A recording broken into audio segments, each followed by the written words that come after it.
How does good design help your budget? Stay tuned. Hello, welcome back to our office for this video on how good design helps your budget.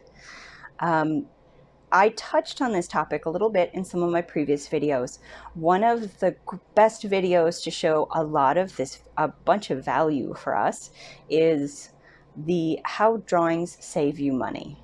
And I touched on a lot of great things in there on how it helps your contractor be prepared, how it helps them make an efficient timeline, which also saves you money, and also helps us foresee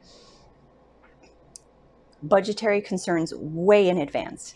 If you're figuring out some of the design elements on site because you're managing the contractor and you decided not to get drawings, some of these can be very expensive decisions or very expensive, oh, I don't like that. That's one of the drawbacks of not doing drawings, or having someone who knows the process, who's very familiar with design, and who has experience in the construction process as well as the planning process, to make sure that the decisions we're making are within the budget, and also that we've thought of any of the obstacles that might be coming. So that's what we did in that video. But in this video, I wanted to highlight how the design itself can save you money and how designers save you money. So there's a big misconception in the world of design, and well, really in public, because the world of design knows that we're here just to spend your money. And I know there are some people out there that do have a different approach to budgets and like to, I don't know, not necessarily tailor it to what you want to spend, but look at what they think you should be spending. That isn't our belief at all here at Sanura Design. We're very passionate about not selling you on something that you can't afford. But at the same time, that doesn't mean that we sell you on something that isn't right for you.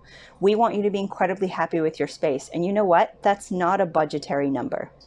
And here are a few different ways where good design can help your budget. So for example, style is incredibly important to saving money.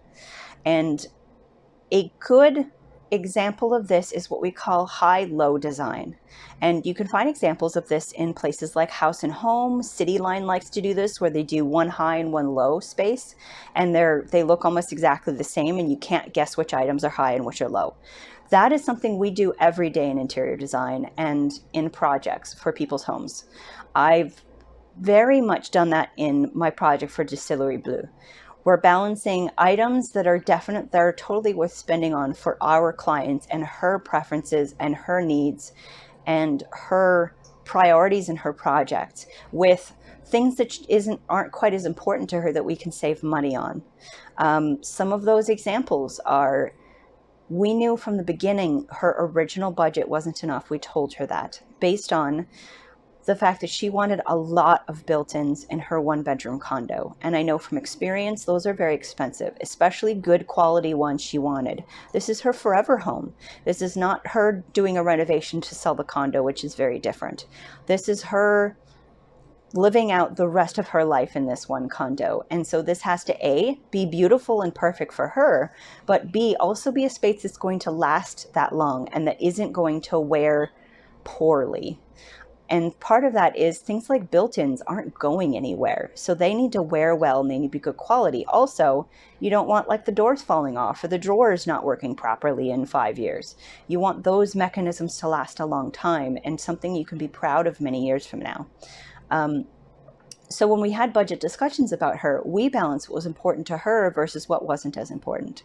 So for example, we're not doing a ton of wallpaper, even though she likes wallpaper. We could do a bunch of it, but that's part of the budget that's not as important to her. So we're doing a couple accent places where we're going to put some beautiful wallpaper in that's going to make a huge impact. Everywhere else we can paint. That leaves us also opportunities to do great art on most of the walls that she can collect, or we can make recommendations of. Her partner can finally bring in some of his own artwork or pieces that he really likes that's important to him.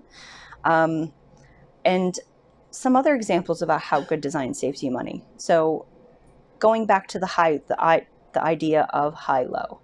This is another thing we do quite often, which is, say we have 2 bathrooms. We're redoing the floor upstairs where all the bedrooms are. You did, say we did your main floor last year, and or maybe we did your main floor a few years ago. We did your kitchen, your dining room, and your living room. We put a powder room down there, and everything's beautiful down there. Now you want to redo your 2 bathrooms and your bedrooms upstairs. So one's the main that your kids mainly use, and one's yours. And so in the kids, there's a lot of efficiency that needs to happen. You want to make sure there's 2 sinks because they fight over the sinks, or you want the storage to be much better so that they can use the bathroom at the same time, that they have their own place for everything. Just some examples of how we really think through our process. And as I say, there's so much information we get about you. This is just a small portion of examples. But when it comes to high-low, then we look at your master bathroom. And for your master, you want a spa experience. Maybe you and your husband love to use the steam shower at your gym, and you'd love to have a steam shower in yours. And that would make your everyday just so much better, just to have a steam shower to relax in.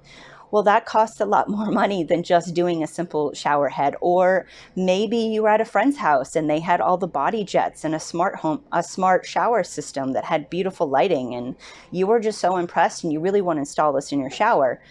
Well, that's going to cost money out of the budget, maybe money we didn't have there. So high-low means that in your kids' bathroom, maybe we'd seen this beautiful porcelain tile.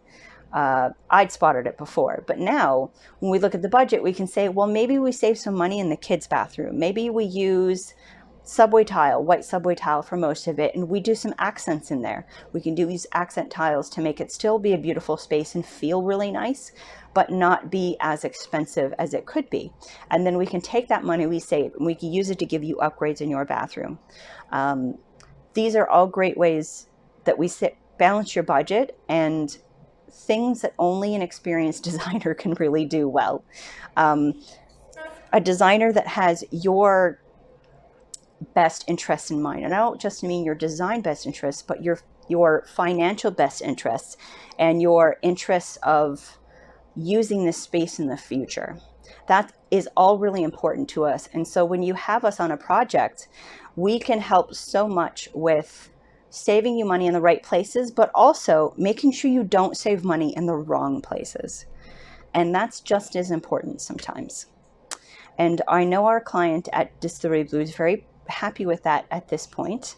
But we'll see what happens throughout the construction process, and you'll probably see her testimonial sometime soon as we go through her construction process. But thank you very much for joining me today. I hope you learned a few more things. I like to think that some of these topics, if you watched all my other videos, are kind of ringing true to what I've said before. I think it's still a great topic to cover on its own because there's a lot of hidden value there that people don't consider. So have a beautiful day, everybody. Again, I'm going to keep saying it. If you have another topic that you would love for us to cover, something that confuses you, something, or maybe you're a partner of ours and you would love to partner with us for a video and highlight a part of the industry you love, we would love to partner with you. So have a wonderful day and keep on smiling.